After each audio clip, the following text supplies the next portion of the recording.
Өндіріс ошағындағы бақытсыз жағдай домна цехында орын алған. Мамандардың мәліметінше, оқиға жұмысшының қауіпсіздік ережесін сақтамауынан болуы мүмкін деген жорамал айтып отыр. В 5 минут первого ночи на участке нижней загрузки сырья цеха Домна цехында түнгі бірлер шамасында шикі өнімді арту бөлімде домна цехының шахта беруші маманы өндірісте еңбек еткеніне 17 жыл болған Серғали Сарманов скепс шұңқырын тазалаған. Бұл оның басты міндеті.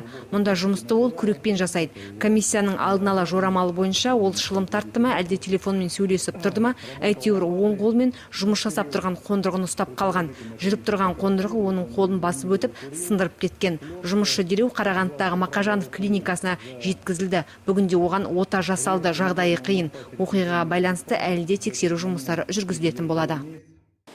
Өндіріс басшылары жұмысшылардың бір қателікті бірнеше мәрте қайта жіберулері кейінгі кезде жиі орын алып отырғанын айтты. Дәл осы жағдайға ұқсас оқиға үстіміздегі жылда өндірістің өзге цехында орын алған болатын. Бұл оқиға сәуір айының 18 күні Агла өндірісте орын алған оқиғаны еске түсіріп отыр. Ол кезде жұмысшы қондырғыға бүкіл денесімен кіріп кеткен, сөйтіп қаза тапқан болатын. Ал қазіргі оқиғада жұмысшы қолын жарақаттап алып отыр. Осыған байланысты бүгін қауіпсіздік ережесінің сақталуын ескерткен парақшалар, әсіресе жұмыс жасап тұрған қондырғының жанынан өтуге болмайтын айтылған парақшалар таратылады. Мамандардың мәліметінше, жалпы Арселордың барлық компанияларында үстіміздегі айдың соңғы 2 аптасында 4 адам қаза тапқан. Жалпы Арселордың барлық компанияларында үстіміздегі айдың соңғы 2 жұмасында бірнеше бақытсыз жағдай орын алып 4 адам қаза тапты. Оңтүстік Америкада, біздің компанияда көлік басқармасында орын алған жағдай. Краквада электр желілеріне жұмыс жасап жатқанда бір жұмысшы тоққа түсті. Тағы бір жағдай Германияда тамыздың 18 күні орын алды. Ондағы коксохим өндірісінде мердігер мекеме жұмысшысы коксты өшіру кезінде 22 метр биіктіктен құлаған. Мамандардың мәліметінше ол қауіпсіздік шараларын сақтамаған, қорғаныс белдігін байламаған. Сонымен қатар жиында жауапты мамандар металлургиялық зауытымызда бірнеше мәрте өрт жағдайлары орын алған тілге тиек етті.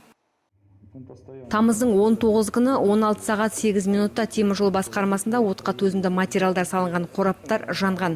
Оның жанындағы конвертерлік цехтың шлакты ауласында жатқан қағаздан жасалған қораптар да өртке оранды.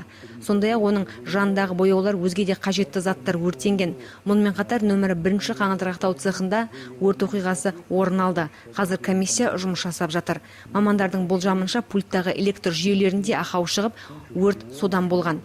Кран жүргізушісі өртті өз бетімен сөндіруге тырысқанмен одан түк шықпаған. Бірақ ол барлығын дұрыс жасады. Дер уақытында жұмыс орнын тастап шықты. Өйткені өрт сырттан да болды. Ешкім зардап шеккен жоқ. Кранды өрт сөндірушілер келіп өшірді.